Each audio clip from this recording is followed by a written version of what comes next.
দর্শক আমরা আবারও চট্টগ্রামের লালদিঘি ময়দানে ঐতিহ্যবাহী আব্দুল জব্বারের বলি খেলায় আপনাদের নিয়ে যাব। সেখান থেকে আবারও যুক্ত হচ্ছেন সহকর্মী নয়ন বড়ুয়া।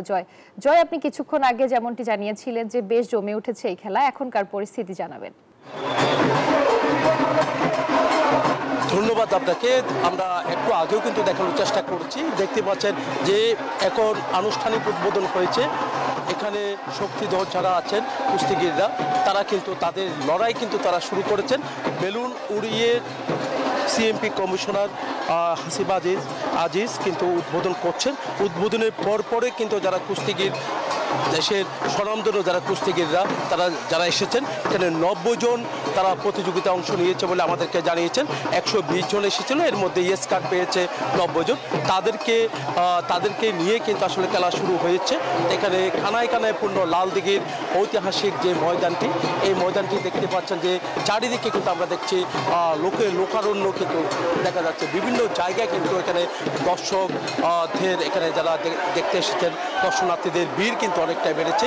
সবাই মিলে মিশে কিন্তু আমরা দেখছি উপভোগ করছে এই কুস্তি খেলা। চট্টগ্রামে যাকে বলা হয় বলি খেলা, যে জব্বারের আব্দুল জব্বারের হাত ধরে কিন্তু এই ভলি খেলার সূচনা হয়েছিল 1909 সাল থেকে। ঠিক ওই সময় থেকে এখনো পর্যন্ত দেখতে পাচ্ছে সেই ঐতিহ্য কিন্তু ধরে রেখেছে।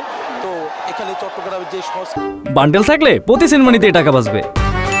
বিকাশ সেনমানি বান্ডেল কিনে জিতুন প্রতি লেনদেনে।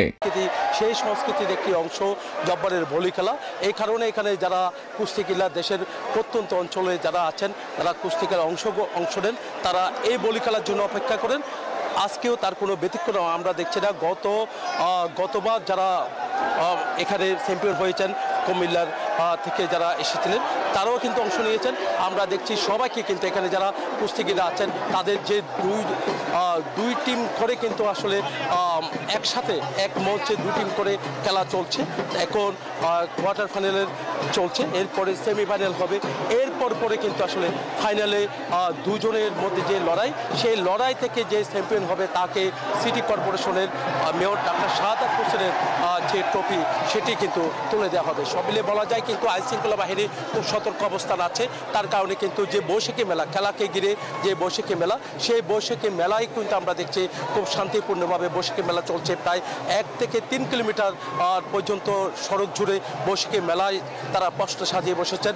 দেশের তৈরি যে পণ্যগুলো, সেই পণ্যগুলো প্রত্যন্ত অঞ্চল থেকে যারা ব্যাপারী তারা নিয়ে এসেছেন। এই ছিল আমার এখানকার সর্বশেষ। পরবর্তীতে আর কোনো তথ্য থাকলে আমরা জানানোর চেষ্টা করব।